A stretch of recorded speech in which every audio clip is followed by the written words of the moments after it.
Welcome back, everyone. And today we have a special group of Vikings to go ahead and introduce to you. This is our athletic training staff, and probably in this day and age, in this time, among the most critical people that we have in our athletics department. So we have with us today Mary Meghan Beckman, and Randy Beckman. And so let's begin this session by all of you just telling us a little bit about your background and how did you get to Long Beach City College? Mary, why don't we start with you?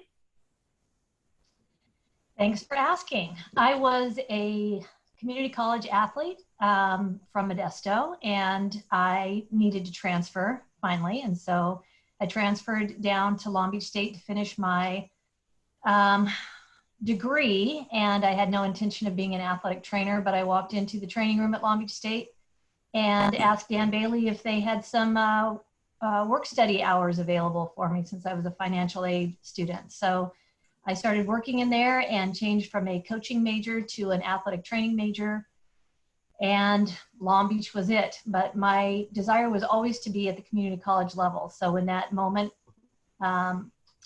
arrived that I was able to apply for a job, I applied at Long Beach City College and was hired and have never looked back. Terrific. So you've been at City College for about 30 years. Started in 1989. I don't do math anymore. Megan, tell us about your background. Well, I actually went to my community college back home for a couple years and played soccer, but I wasn't able to finish my second year because I tore my ACL, so I ended up playing my second year at Long Beach City College. Again, I don't think I was really expecting to do athletic training either. I broke my leg when I was at Long Beach City College, so I spent a lot of time in the training room with Mary, and ended up just kind of liking what it was all about and learning from Mary and begging her to get into her anatomy class there at Long Beach City College, and then graduated and went to Long Beach State and ended up in the athletic training program there, and coming back working part-time as soon as I was certified, and then ended up becoming full-time. Terrific. And Randy, how about your background? So I came down from Oregon to go to school. I went to Zoo Pacific and then transferred over to Golden West, where I played baseball and kind of had my first experience, an introduction to athletic training, because unfortunately I was injured. From there, I transferred to Long Beach State, started off as a business major, found out that that wasn't going to work out.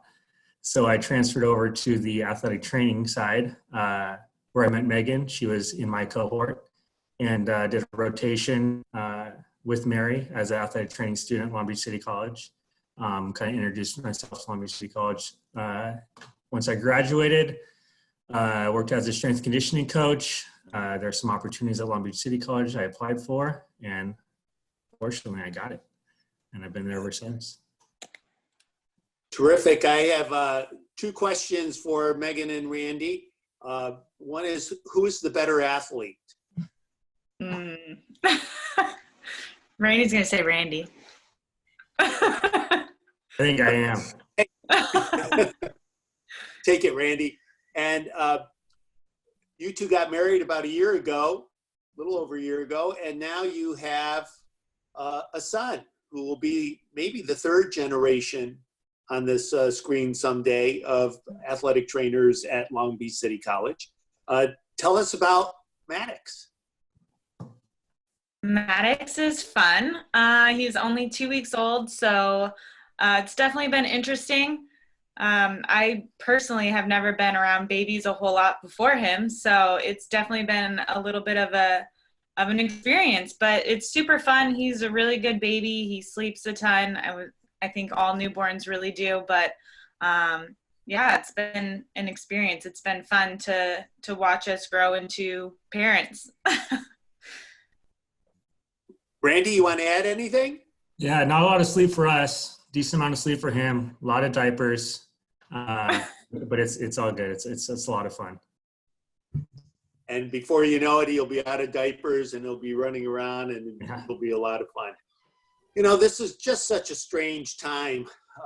Nobody has ever experienced anything like this. With this coronavirus, our situation is that, like most colleges right now, we're not in session. We don't have a chance to rehab them. Coaches are trying to stay in touch with them. I know you are also.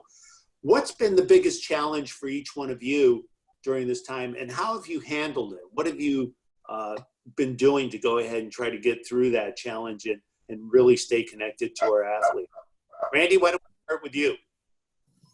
Yeah, just staying connected with the coaches, making sure that anything that they need, a lot of communication goes through them directly to their athletes, making sure that all their needs, whether it's injuries or get preparation for the upcoming, fall semester. Hopefully that goes through, that everything is being taken care of, and just really being there for them and being accessible to whatever they need, whether it's questions or help with eligibility and all that stuff. Megan, how about you?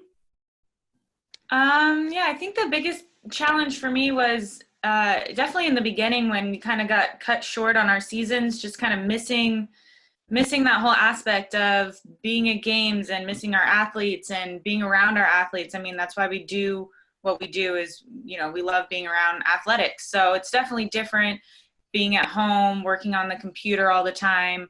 But like Randy said, we're just keep in touch with the coaches, and us three talk all the time. So that helps a lot. But definitely a different experience. We're just kind of trying to, for us, it's been a little bit, different because we've had a baby during this time. So we've had a little bit other things to focus on as well that kind of kept us busy. But it's definitely waves. So, 1 minute we're trying to go on lots of walks, and, next minute we're kind of missing our athletes. So it's definitely different. And Mary, how about you? Well, I really embraced the social isolation, and not necessarily willingly, although I do pretty well by myself. I'm telling you, it gives you a great appreciation of the folks that we work with, and really missing my cohort and missing the athletes and the coaches. I've Zoom bombed a couple of coaches workouts, and they're kind of fun to just all of a sudden appear in and see what they're doing. I think our coaches are doing a great job of keeping their kids intact in class, keeping their fingers on their little pulses to make sure that they're doing what they need to do. This is a tough time. We're just not built this way. So I know from my point of view, I'm not built this way. I know our athletes aren't as well. Sitting in front of a computer, going to class that way, like we do in our meetings, and doing continuing education units virtually, it's difficult. So I have a great appreciation for the difficulties they must be going through, and just all the pressures that are out there anyway for them. I think it's made all of us very sensitive, and maybe a little more kind and a little more gentle with people, because I think we all need that during this period of time. Yeah. Athletics is a people business. It's a face-to-face business. It's very difficult to do things remotely. I think I was on watching ESPN a week or so ago, and I think they had marble races going on, virtual marble, which I said, what is this? But things are changing. Mary, you've got a long history, a lot of experience with athletic training. Think back to over the course of your career. How has athletic training changed? Wow, it's changed a lot. And I was at Long Beach State as a student, and then a graduate assistant. When you were there as an instructor, you were one of my professors, and also an athletics director there. So, I do have a long memory for certain things. And while athletic training has changed a lot, I think primarily it has changed for the better. I think the students going through the program today are very well prepared. I think in the past we had to do a lot of our own preparation. We had to really be willing to put in extra time on our own. Our students now are guided very, very well through the process of the athletic training educational programs, nationwide, but especially at Long Beach State, where we still have a connection. All three of us are preceptors for their program. Long Beach City is a clinical site. I teach at Long Beach State within that program. So, we've been able to help nurture and mentor the next generation of athletic trainers. We used to be okay about having our athletic training students cover practices for us. Now our athletic training students cannot be outside of eye distance from us. So it's kind of, there are good things and bad things about that. I feel like as a student, I was given a lot of latitude to learn. And I think that's how you learn, by doing. So now we've kind of handcuffed our students a little bit so they can't do it the way we did it. But I think, with mentors like Megan and Randy, we really do a great job with our students. And I think the next generation of athletic training students and professionals that come forth are going to have this as a kind of a wrinkle in their education and in their careers, but it may very well improve the next generation. It's hard to say at this standpoint, but I loved the old days, but I'm in the new days, so here we are. Randy, coming over from Loyola Marymount, where we didn't have football, it's been a pleasure being an athletics director that does have a football program, and you're the head trainer for the football team. Tell me what that's like. Oh, it's great. I love it. Football is a very unique sport. A lot of athletes, a lot of action. There's never a dull moment. Once I get to the office, it's busy till I leave once practice is over, and it just keeps you on your toes. I mean, you could have any kind of injury at practice, at games, and then you travel with them, you bond with them, and you travel with your team doctor, and you travel with your athletic training students. And Megan's a big part of that. And it's different than any other sport because of that. It presents unique challenges and unique bonding opportunities that you just don't get working with other sports, usually by yourself. Megan, Randy mentioned team doctors and Dr. Quincy for right now, and Dr. Uba before him, and we have a whole team of orthopedists and other specialists in there. What's it like to work with those doctors, and how do you engage them in the program?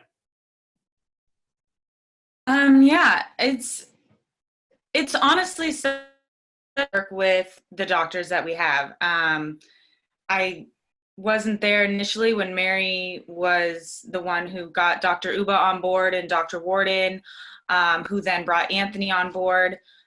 Who's, Dr. Warden's PA, but it's a pleasure. And now we have Dr. Wang, and he's so great. I mean, but he does, which makes it so much more fun for us.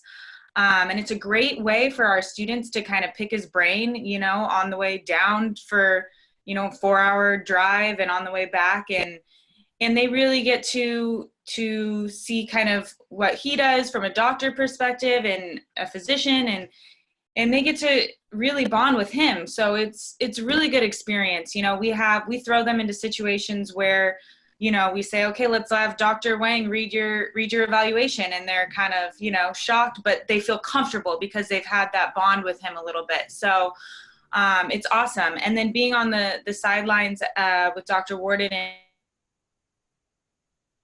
confidence as well, to go over and pick their brain about, an injury that just happened, or maybe something that happened before that they heard about, or maybe it was a patient that Dr. Warden saw in clinic, one of our athletes. So it's awesome. We couldn't ask for better doctors, physicians, PAs, and some fellows on the sideline once in a while, which is awesome because, sometimes the more the merrier, and just being able to interact with a bunch of people. So it's awesome for our students. It's awesome for us. It makes it even more fun than it is. So it's great. Wang is such an asset to our program. I couldn't agree with you more, as are all of the other doctors. I want you to think back to your athletic training experience and think back of one instance. It could be a serious one. It could be a truly unique one.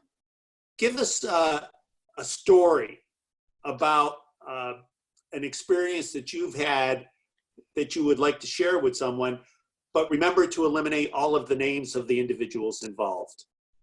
Who'd like to go first?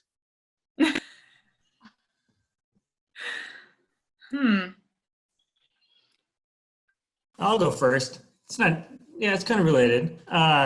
Last year, I don't think he'll mind if I mention his name. We were at College of the Canyons, and big game, obviously, very physical game, two very physical teams.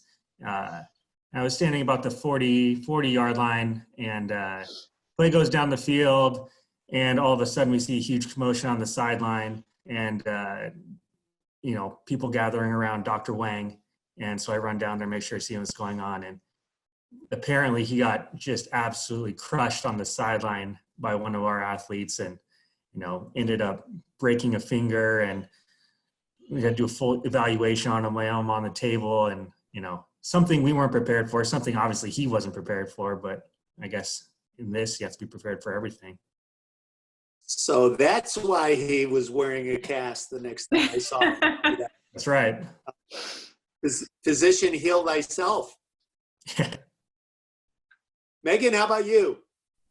I don't know. I probably would say just the first time, because I was an athlete at Long Beach City College, because I was a student with Mary, I had always really had Mary as kind of a safety. So the first time I think I went out on the field, and Mary was kind of like, as a student, Mary was kind of like, all right, go ahead. And, I was almost deer in headlights.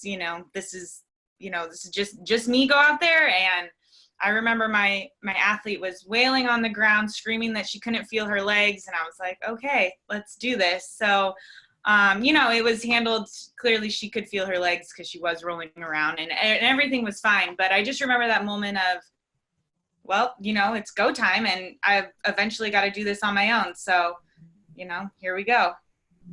Yeah. Yep. You got kicked out of the nest and you had to fly.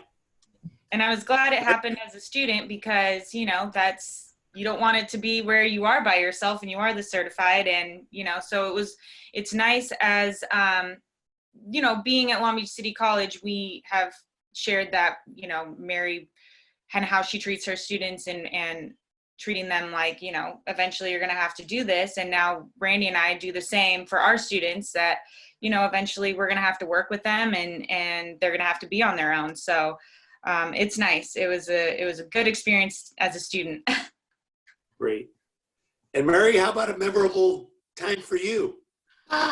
This is such a hard question. I feel like I've got lots of stories. Some I can tell and some I cannot tell. I think, for us as athletic trainers, we work really hard.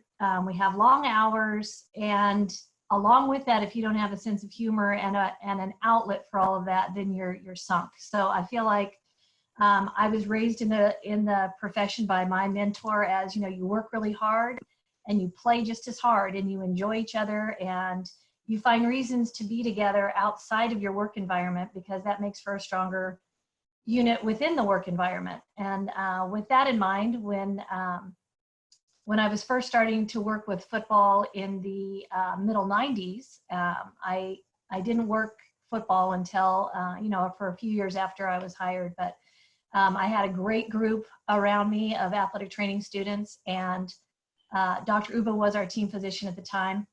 And after the season was over, like when most seasons finish, you kind of feel at a loss, like, now what are we going to do? Like, that was 6 days a week, and now we're bored, and what are we going to do? So we decided with a few other conference schools around us that we would get together as athletic trainers and have a flag football game, and we did it at a undisclosed location from any of our sites. And the very first one we had Pasadena, El Camino. We were in Torrance at a park. Dr. Uba was on our team. Our coach at the time was Larry Reisbig, and he allowed us to wear uniforms. So we had our Long Beach City College uniforms. We were all decked out, and we're getting ready to play. And I think it was just the first play, and Dr. Uba was like, "Oh, my hamstring." He tore his hamstring. He was like an accident waiting to happen. And we're like, get on the line, get serious. We would not let him get off the field because we didn't have that many players. So poor guy had to live through the game. I was like, no, man, this is some serious business. So we had a barbecue after. We had a great time. I look at pictures now of that day, and I just laugh with his wife in tow and his kids that are grown and doing wonderful things on their own.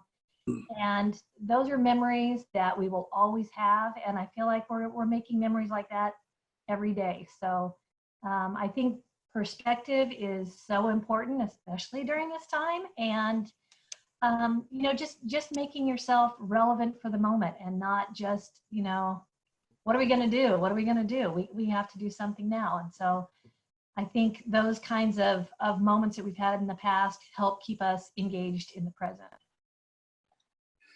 For sure. I think in my experiences in academia, being on the academic side and also being on the athletic side, the athletics people are just so close and such a family and do things together.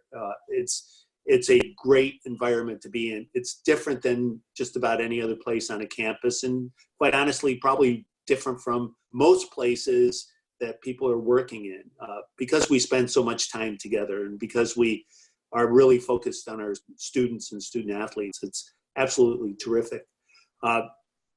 Randy, why did you become a trainer? You said you were in business and that didn't work out. Why did you become a trainer? Well, in high school, I had no idea what an athletic trainer was. We didn't have anything.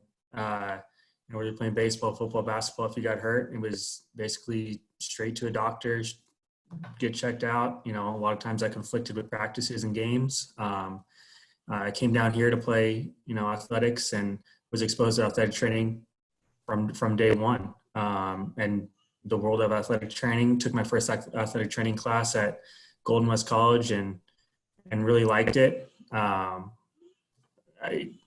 went to Long Beach State as a business major just because I thought that might open more opportunities for me just in, a broad category of things, but found out I really didn't like it and, fell back on athletic training, which I do like. So that's kind of where that started, just being exposed to it. Mm-hmm. Megan, most people who are in the athletics business really had some kind of an athletics background. I know of very few. I do know of a few, but not very many who haven't played a sport.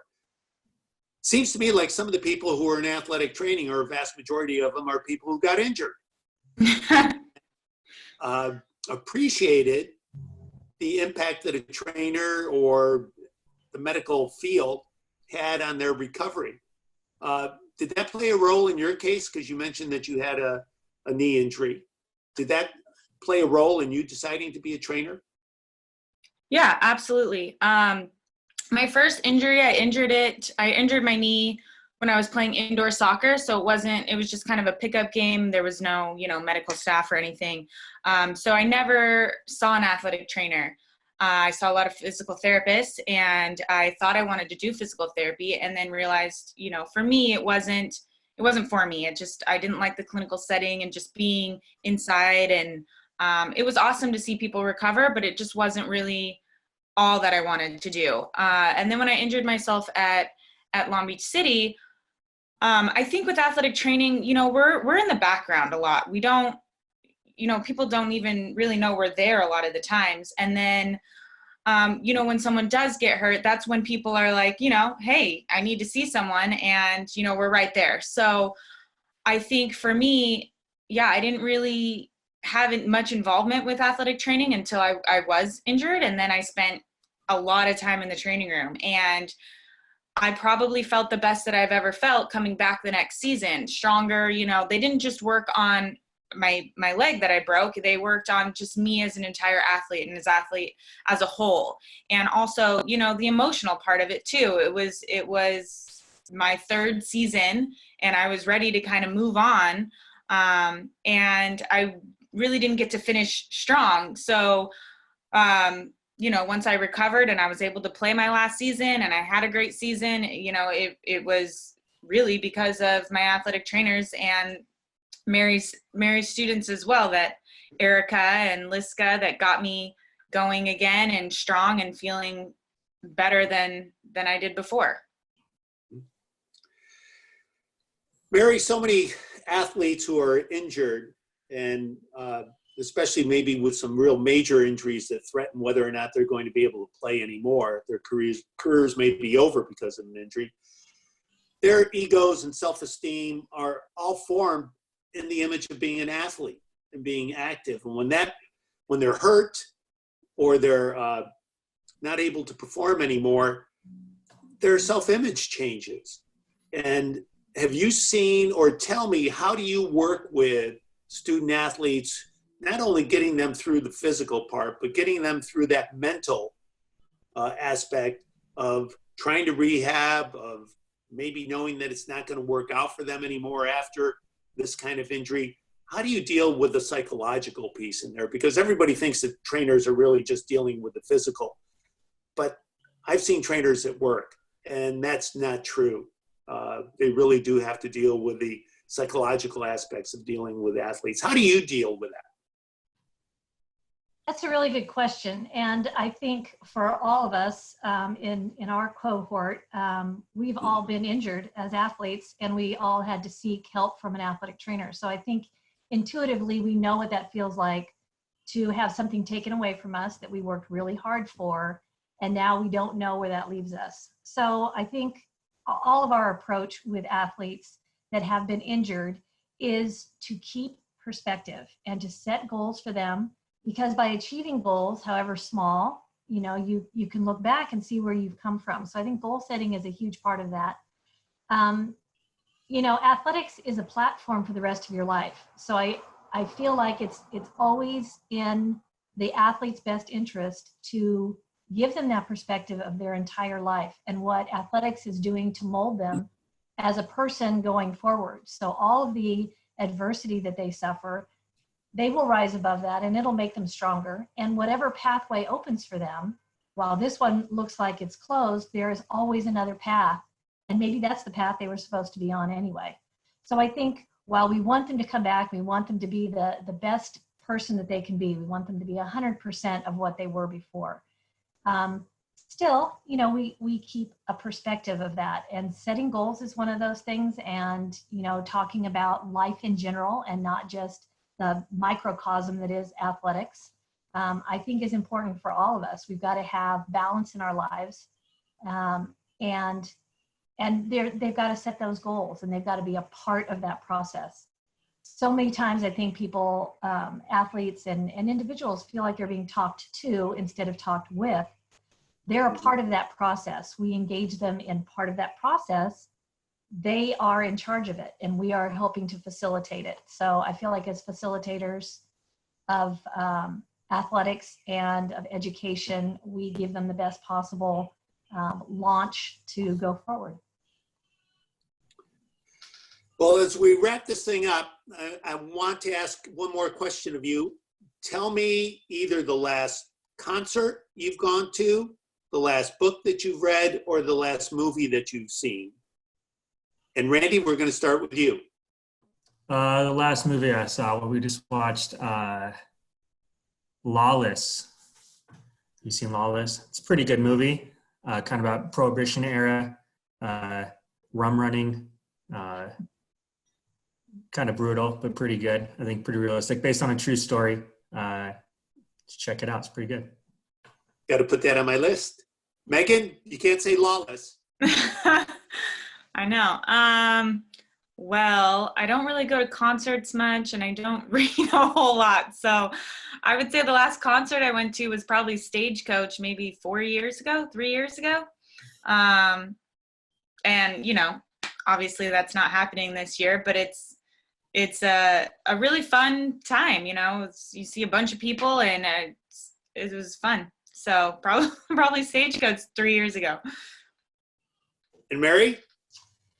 Gosh, I read a lot, and I've been doing a lot of Netflixing, but I would say that one of my girlfriends, another athletic trainer, on my 60th birthday took me to see Eric Clapton on his final performance on his farewell tour, and that was really good. And I'm not a concert goer really, so I really enjoyed that. One of the all-time great blues guitarists, for sure, Clapton. I want to thank you all so much for taking the time to be on this program and sharing a little bit of yourselves with the people who support us and are interested in Long Beach City College. I want to thank Maddox for really going ahead and enjoying his nap during this time. He's been screaming. I have learned one thing, though. Before we let Dr. Uba out on the field, we need to tape him up and then put him in some protective gear, because he does seem to be a little injury prone right now. Right. Thank you for being here. And for all of you who are watching out there, please stay safe, stay healthy, stay sane, and go Vikings. Go Vikings!